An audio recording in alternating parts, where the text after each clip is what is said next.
आज हम करने जा रहे हैं question number 8 related to Coulomb's law. आज का हमारा क्वेश्चन है, देखिए, find the force on charge Q1 20 microcoulomb due to a charge Q2 minus 10 microcoulomb if the position of charge are given as. हमारे पास क्या दो चार्ज है, फर्स्ट चार्ज है हमारे पास Q1 और सेकंड हमारे पास चार्ज है Q2। दोनों की पोजीशन हमें दे रखी है। फर्स्ट हमारा जो Q1 चार्ज है उसकी पोजीशन दे रखी है हमें 1 -1 एंड 2। ठीक है, अगर हम इस कोऑर्डिनेट को पोजीशन वेक्टर के हिसाब से वेक्टर फॉर्म में लिखे तो हमारा क्या कोऑर्डिनेट होगा, आई cap minus J cap plus 2k cap. ये हम कह सकते हैं हमारे फर्स्ट चार्ज का पोजीशन है, पोजीशन वेक्टर है।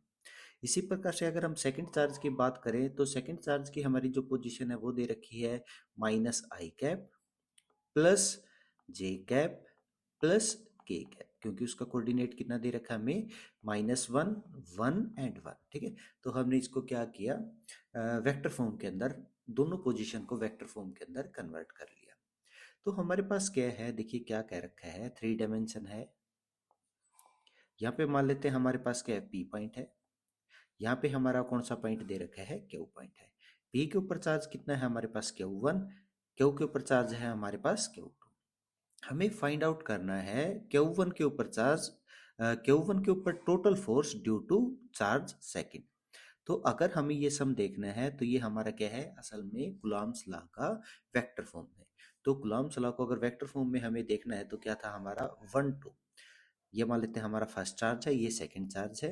तो किसके बराबर था हमारा, के Q1 Q2 बाय R12 की पावर 3 इंटू में R12 वेक्टर।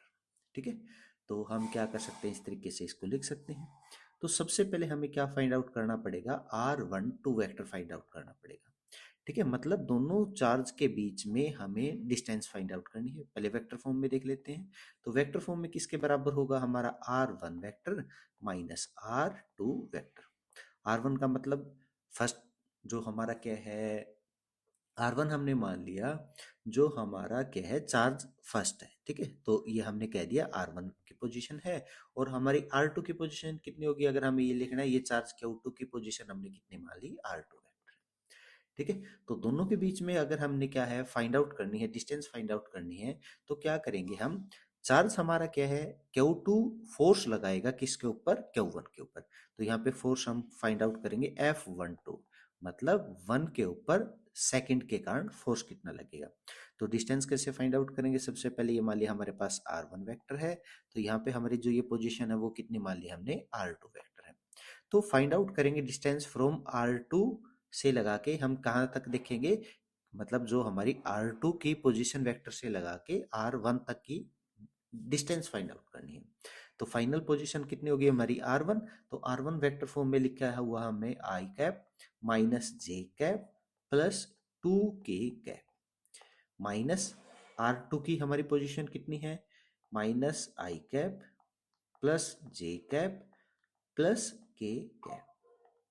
देखिए यहाँ पे हम क्या कर रहे हैं, सेकंड फोर्स लगाएगा फर्स्ट के ऊपर।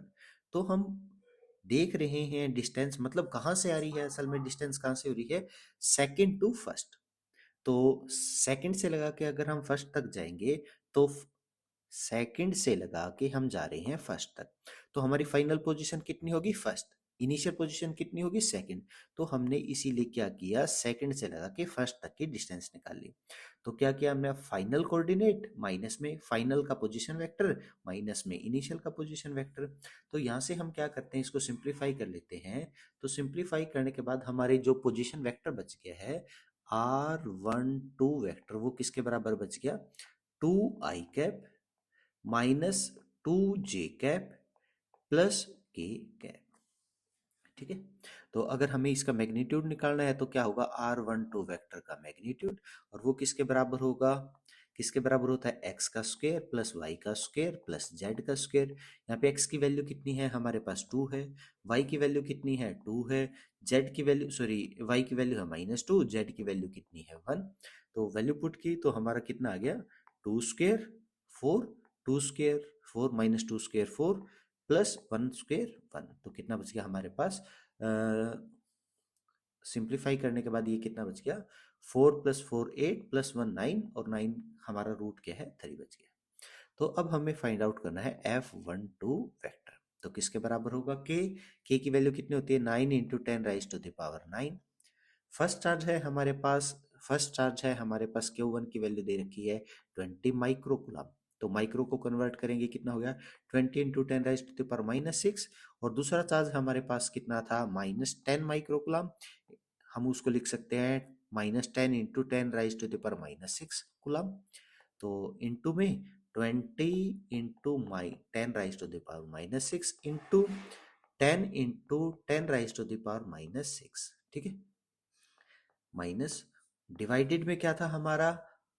जो दोनों के बीच में डिस्टेंस थी, हमारा फार्मूला था के Q1 Q2 बाय आर का क्यूब। क्यूब कह सकते हैं, या हम आर वेक्टर का मैग्नीट्यूड का क्यूब कह सकते हैं, इनटू में आर वेक्टर का R vector, simply R vector. तो डिवाइडेड में कितना आ गया? मैग्नीट्यूड कितना आ गया हमारे पास? 3। तो 3 का हम क्या करेंगे? क्यूब करेंगे। इनटू में दोनों के बीच में जो पोजीशन वेक्टर है वो कितना था हमारे पास? Into 2i cap -2j cap in plus k cap. ठीक है, सिंप्लीफाई करने के बाद हमारा सोल्व कर लेते हैं, तो जो आंसर बचेगा वो कितना बचेगा? -0.06 2i cap -2j cap plus k cap Newton. तो ये हमारा क्या हो गया? फर्स्ट चार्ज के ऊपर फोर्स लगा ड्यू टू सेकंड चार्ज।